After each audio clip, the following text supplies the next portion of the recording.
നമസ്കാരം. മലയാളി വാർത്തയിലേക്ക് സ്വാഗതം. യുദ്ധസമാനമായിട്ടുള്ള സാഹചര്യമാണ് പശ്ചിമേഷ്യയിൽ ഇപ്പോൾ നിലനിൽക്കുന്നത് എന്നറിയാം. സമാധാന കരാറുകളിൽ ഒപ്പിട്ടില്ല എന്നൊക്കെ പറയുമ്പോഴും പല രാജ്യങ്ങളിലും ഇപ്പോൾ ഭീഷണികൾ നിലനിൽക്കുന്നുണ്ട്. ഈ ഒരു സാഹചര്യത്തിൽ ഇപ്പോൾ ഖത്തറിൽ നിന്ന് വരുന്ന വാർത്ത, ഖത്തറിലെ ഏറ്റവും പ്രധാനപ്പെട്ട പ്രകൃതിവാതക പ്ലാന്റിൽ ഇപ്പോൾ വൻ സ്ഫോടനം നടന്നതായിട്ടുള്ള വാർത്തകളും ദൃശ്യങ്ങളുമാണ് പുറത്തു വന്നുകൊണ്ടിരിക്കുന്നത്. ഇത് ഏതെങ്കിലും തരത്തിലുള്ള ഒരു ആക്രമണമാണോ എന്ന് ഇതുവരെയായിട്ടും അവിടുത്തെ ഭരണാധികാരികൾ സ്ഥിരീകരിച്ചിട്ടില്ല. അതിനുള്ളിൽ തന്നെ സംഭവിച്ചിട്ടുള്ള ഒരു ആഭ്യന്തര സ്ഫോടനം എന്ന രീതിയിലാണ് ഇപ്പോൾ ഖത്തർ ഭരണകൂടം ഈ വാർത്തകൾ പുറത്തേക്ക് വിടുന്നത്. റാസ് ലഫാൻ വ്യാവസായിക മേഖലയിൽ ഇന്നലെ രാത്രിയാണ് സ്ഫോടനവും തീപിടുത്തവും ഉണ്ടായിരിക്കുന്നത്. ഇറാൻ ആക്രമണത്തെ തുടർന്ന് അടച്ചിട്ട പ്ലാന്റിൽ പ്രവർത്തനം പുനരാരംഭിക്കുന്നതിനിടെയായിരുന്നു അപകടം.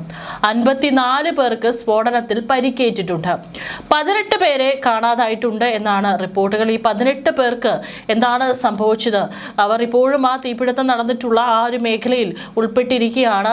അവരെയൊക്കെ തന്നെ രക്ഷിക്കാനുള്ള ശ്രമങ്ങൾ, അവർക്കായിട്ടുള്ള തെരച്ചിലും അവിടെ തുടരുകയാണ്. ഈ ഒരു നിമിഷം വരെയും ആരുടെയും മരണം സ്ഥിരീകരിച്ചിട്ടില്ല. പക്ഷെ 18 പേരെ കാണാതായിട്ടുണ്ട്. റാസ് ലഫാനിലെ സ്ഫോടനം ആഗോള ഊർജ വിപണിയെ വീണ്ടും പ്രതിസന്ധിയിലാക്കിയേക്കുമെന്നാണ് റിപ്പോർട്ട്. ഹോർമുസ് കടലിടുക്കിൽ ഇറാൻ നിയന്ത്രണം കടുപ്പിച്ചതോടെ ഖത്തർ ഇന്ധന ഉൽപാദനം നിർത്തിവെച്ചിരുന്നു. യുദ്ധം അവസാനിപ്പിക്കുന്നതിനുള്ള ചർച്ചകൾ പുരോഗമിക്കുന്നതിനിടെ ഹോർമുസ് കടലിടുക്കിലെ നിയന്ത്രണങ്ങളിൽ ഇറാൻ ഇളവ് വരുത്തി. ഇതേ തുടർന്ന് പ്ലാന്റ് വീണ്ടും പ്രവർത്തനക്ഷമമാക്കാൻ ഖത്തർ ശ്രമം തുടങ്ങിയത്. ഞായറാഴ്ച രാത്രി ബാർസാൻ ഗ്യാസ് സപ്ലൈ കേന്ദ്രത്തിലാണ് തീപിടുത്തവും സ്ഫോടനവും ഉണ്ടായതെന്നും ഖത്തർ ഏജൻസി പറഞ്ഞു. അപകടത്തിൽ എത്രത്തോളം നാശനഷ്ടം ഉണ്ടായിട്ടുണ്ട് എന്നത് വ്യക്തമല്ല. ആദ്യം കുറച്ചു പേർക്ക് മാത്രമേ പരിക്കേറ്റിട്ടുള്ളൂ എന്നായിരുന്നു ഔദ്യോഗിക വിശദീകരണം. എന്നാൽ മണിക്കൂറുകൾക്ക് ശേഷം ഖത്തർ ആഭ്യന്തര മന്ത്രാലയം പുറത്തുവിട്ട കണക്കുകളിലാണ് പരിക്കേറ്റവരുടെയും കാണാതായവരുടെയും കൂടുതൽ വിവരങ്ങൾ പുറത്തുവന്നത്. ബർസാർ പ്ലാന്റിൽ നിന്ന് പ്രതിദിനം ഏകദേശം 1.4 ബില്യൺ ക്യൂബിക് അടി പ്രകൃതിവാതകം ഉൽപ്പാദിപ്പിച്ചിരുന്നു എന്നാണ് വിവരം. പ്ലാന്റിന്റെ മുഴുവൻ ഭാഗവും ഖത്തറിന്റെ ഉടമസ്ഥതയിലാണ്. പ്ലാന്റിന്റെ ചെറിയ ഓഹരി എക്സോൺ മൊബിലിന്റെ കൈവശമുണ്ട്. കഴിഞ്ഞ മാർച്ചിൽ റാസ് ലഫാനിലെ ഇതേ പ്ലാന്റിന് നേരെ ഇറാൻ നടത്തിയ മിസൈൽ ആക്രമണം വലിയ നാശനഷ്ടങ്ങൾ വരുത്തിയിരുന്നു. അന്ന് ഉൽപാദനം നിർത്തിവെക്കേണ്ടി വന്നത് ഖത്തറിന്റെ പ്രകൃതിവാതക കയറ്റുമതിയെ സാരമായി ബാധിച്ചിരുന്നു. ഇറാൻ ഹോർമുസ് കടലിടുക്ക് ഉപരോധിച്ചതിനെ തുടർന്ന് രാജ്യാന്തര തലത്തിൽ തന്നെ ഇന്ധന കയറ്റുമതി താൽക്കാലികമായി നിർത്തിവെക്കേണ്ടി വന്ന സാഹചര്യം നിലനിൽക്കെയാണ് ഇപ്പോൾ വീണ്ടും ഒരു സ്ഫോടനം ഖത്തറിൽ സംഭവിച്ചിരിക്കുന്നത്.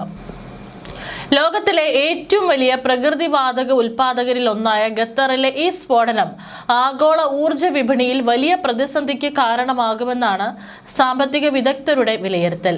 പ്രകൃതിവാതക വിതരണത്തിൽ തടസ്സങ്ങൾ ഉണ്ടാകുന്നത് വരും ദിവസങ്ങളിൽ ആഗോളതലത്തിൽ ഇന്ധന വിലയിൽ വൻ വർധനവിന് കാരണമായേക്കാം. വിപണിയിൽ വലിയ വ്യതിയാനങ്ങളും അനിശ്ചിതത്വവും ഉണ്ടാകുമെന്ന മുന്നറിയിപ്പാണ് സാമ്പത്തിക വിദഗ്ധർ നൽകുന്നത്. കാണാതായവർക്കായുള്ള തെരച്ചിലിനും പരിക്കേറ്റവർക്ക് അടിയന്തര ചികിത്സ ലഭ്യമാക്കുന്നതിനും ഖത്തർ ഭരണകൂടം വലിയ പ്രാധാന്യമാണ് നൽകുന്നത്. സ്ഫോടനം നടന്ന മേഖലയിൽ അടിയന്തര സുരക്ഷാ പരിശോധനകളും നടത്തിവരികയാണ്. അപകടത്തിൽപ്പെട്ട തൊഴിലാളികൾക്ക് മികച്ച ചികിത്സ ഉറപ്പാക്കാൻ ഖത്തർ എനർജി ഉദ്യോഗസ്ഥർ നിർദ്ദേശം നൽകി. തുടർച്ചയായി ഉണ്ടാകുന്ന ഇത്തരം ആക്രമണങ്ങളും സ്ഫോടനങ്ങളും ഖത്തറിലെ ഊർജ്ജ സുരക്ഷയെ സംബന്ധിച്ചും വലിയ ചോദ്യചിഹ്നമാണ് ഉയർത്തുന്നത്. ഹോർമുസ് കടലിടുക്കിലെ ഇറാൻ സാന്നിധ്യവും മിസൈൽ ആക്രമണങ്ങളും മേഖലയിലെ വ്യവസായ സ്ഥാപനങ്ങൾക്ക് വലിയ വെല്ലുവിളിയാണ് സൃഷ്ടിക്കുന്നത്. ഈ സ്ഫോടനത്തിന്റെ പശ്ചാത്തലത്തിൽ ഊർജ്ജ വിപണിയിൽ വരാനിരിക്കുന്ന മാറ്റങ്ങൾ വരും ദിവസങ്ങളിൽ അറിവാകും. രക്ഷാപ്രവർത്തനങ്ങളും പുനരധിവാസ പ്രവർത്തനങ്ങളും തുടരുന്നതിനാൽ രാത്രി മുഴുവൻ അടിയന്തര ജീവനക്കാർ സ്ഥലത്ത് തുടർന്നു. അപകടത്തിൽ ഗുരുതരമായി പരിക്കേറ്റവരുടെ ഐഡന്റിറ്റികളെ കുറിച്ചോ ദേശീയതയെക്കുറിച്ചോ ഉള്ള വിശദാംശങ്ങൾ ഉദ്യോഗസ്ഥർ ഇതുവരെ പുറത്തുവിട്ടിട്ടില്ല. സ്ഫോടനത്തിന് തൊട്ടു പിന്നാലെ റാസ് ലഫാൻ വ്യവസായിക സമുച്ചയത്തിന്റെ തെക്ക് ഭാഗത്തായി സ്ഥിതി ചെയ്യുന്ന ദോഹയിൽ വലിയൊരു ശബ്ദം കേട്ടതായും റിപ്പോർട്ടുകൾ പുറത്തുവരുന്നുണ്ട്.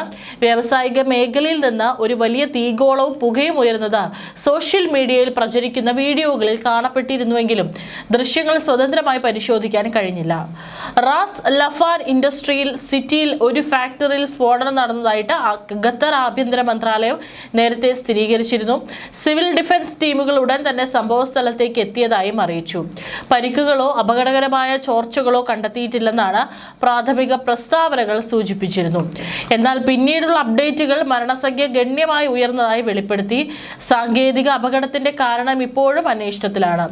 ലോകത്തിലെ ഏറ്റവും വലിയ LNG സംസ്കരണ കയറ്റുമതി കേന്ദ്രങ്ങളിൽ ഒന്നായ വിശാലമായ റാസ് ലഫാൻ സമുച്ചയത്തിന്റെ പ്രവർത്തനങ്ങളെ ഈ സംഭവം ബാധിച്ചിട്ടുണ്ടോ എന്നും അധികൃതർ ഇതുവരെ വെളിപ്പെടുത്തിയിട്ടില്ല. ഗൾഫിലെ പ്രാദേശിക സംഘർഷങ്ങൾ വർദ്ധിച്ചു വരുന്ന സാഹചര്യത്തിലാണ് സ്ഫോടനമുണ്ടായത്. എന്നാൽ ഖത്തർ അധികൃതർ ഇതുവരെ സംഭവത്തിന് ഒരു സാങ്കേതിക തകരാറ് മാത്രമാണ് കാരണമെന്ന് പറയുന്നുണ്ടെങ്കിലും ബാഹ്യ കാരണമൊന്നും സൂചിപ്പിച്ചിട്ടില്ല. രക്ഷാപ്രവർത്തനങ്ങളും സൗകര്യത്തിന്റെ വിലയിരുത്തലുകളും തുടരുകയാണ്. ഗൾഫ് ഊർജ്ജ കേന്ദ്രങ്ങൾക്ക് നേരെയുള്ള ഇറാൻ ആക്രമണത്തിൽ ഖത്തർ വാതക ഉൽപാദനം നിർത്തിവെക്കാൻ നിർബന്ധിതരായതിനെ തുടർന്ന് US ഇറാൻ യുദ്ധകാലത്ത് റാസ് ലഫാൻ ഇതിനകം തന്നെ വളരെയധികം നാശനഷ്ടങ്ങൾ നേരിട്ടിരുന്നു. ലോകത്തിലെ ഏറ്റവും വലിയ ദ്രവീകൃത പ്രകൃതിവാതക ഉൽപാദക രാജ്യങ്ങളിലൊന്നായ ഗൾഫ് രാഷ്ട്രം US, ഓസ്ട്രേലിയ, റഷ്യ എന്നിവയ്ക്കൊപ്പം മാർച്ച് 2 ഇറാനിയൻ ഡ്രോൺ ആക്രമണങ്ങൾ പ്രധാന കേന്ദ്രങ്ങളെ ആക്രമിച്ചതിനെ തുടർന്നും ദ്രവീകൃത പ്രകൃതിവാതക ഉൽപാദനം നിർത്തിവെച്ചു.